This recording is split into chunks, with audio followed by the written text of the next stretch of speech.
tongue as it lies on the floor of his mouth. Observe for atrophy and fasciculations. Some coarser, restless movements are often seen in a normal tongue, which increases risk of falls. Then evaluate the patient's muscle tone or resistance to passive stretch. Encourage the patient to relax.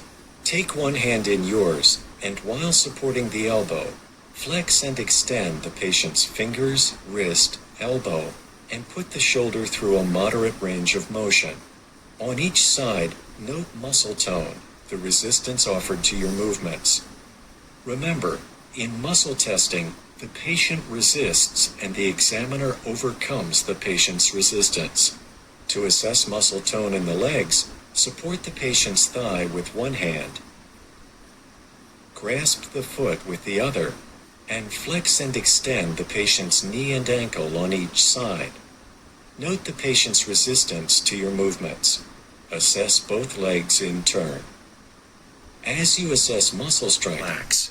Take one hand in yours, and while supporting the elbow, flex and extend the patient's fingers, wrist, elbow, and note muscle tone, the resistance offered to your movements. Remember, in muscle testing, the patient resists and the examiner overcomes the patient's resistance. To assess muscle tone in the legs, support the patient's thigh with one hand, grasp the foot with the other, and flex and extend the patient's knee and ankle on each side. Note the patient's resistance to your movements. Assess both legs in turn. As you assess muscle strength, keep in mind that a person's dominant side is usually slightly stronger than the non-dominant side. You will grade your patient's muscle strength against full resistance without evident fatigue the elbow and pull against your hand, and test extension of the triceps by having the patient push against your hand. Next, test flexion of the patient's wrist and extension of the patient's wrists.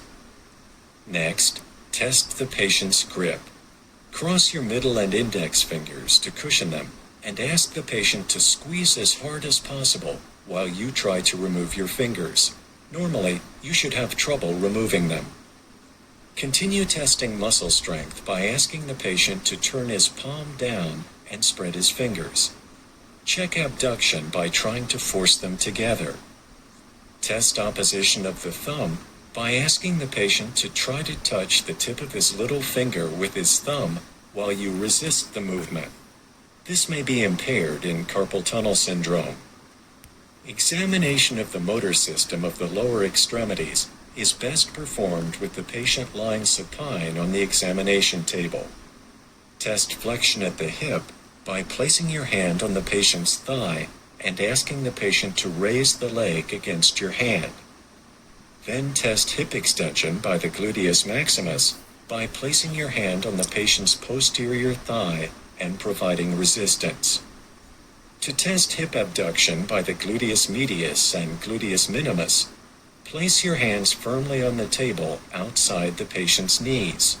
Ask the patient to spread both legs against your hands. To test the hip adductors, place your hands between the patient's knees and ask the patient to bring the knees together. Note the strength. Continue by testing muscle strength at the knee by supporting the patient's knee in flexion and asking the patient to straighten the leg against your hand.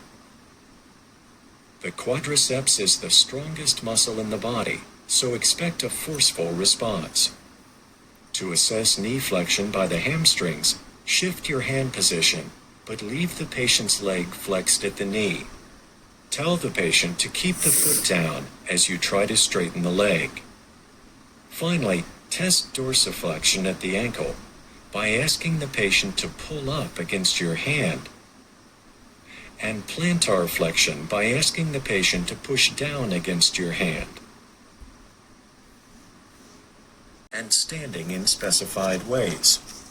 For rapid alternating movements, show the patient how to strike one hand on the thigh, raise the hand, turn it over, and then strike the back of the hand down on the same place. urge the patient to repeat these movements as rapidly as possible. Now ask the patient to tap the distal joint of the ventral thumb with the tips of the fingers in sequence. Observe the speed, rhythm, and smoothness of the movements. Ask the foot in turn. Note any slowness or awkwardness. The feet normally perform less well than the hands.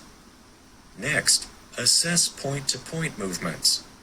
Ask the patient to touch your index finger and then the nose alternately several times. Move your finger continuously so that the patient has to change directions, and observe the smoothness and accuracy of the movements and watch for any tremor. Then, with your finger held steady in one place, ask the patient to touch it. Then raise the arm overhead and then lower it to touch your finger again. After several repeats, ask the patient to close both eyes and try several more times. Normally, a person can touch the examiner's finger successfully with eyes open or closed. To test the heel to shin movement of the legs, ask the patient to place one heel on the opposite knee and then slide it down the shin to the big toe.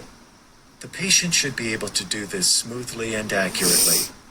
Repeat with the patient's eyes closed to test for position sense. Continue the examination by observing the patient's gait, which provides information about coordination, position sense, and muscle strength. As the patient walks across the room, observe posture, balance, arm swing, and leg movements. Normally, balance is easy. The arms swing at the sides, and turns are accompanied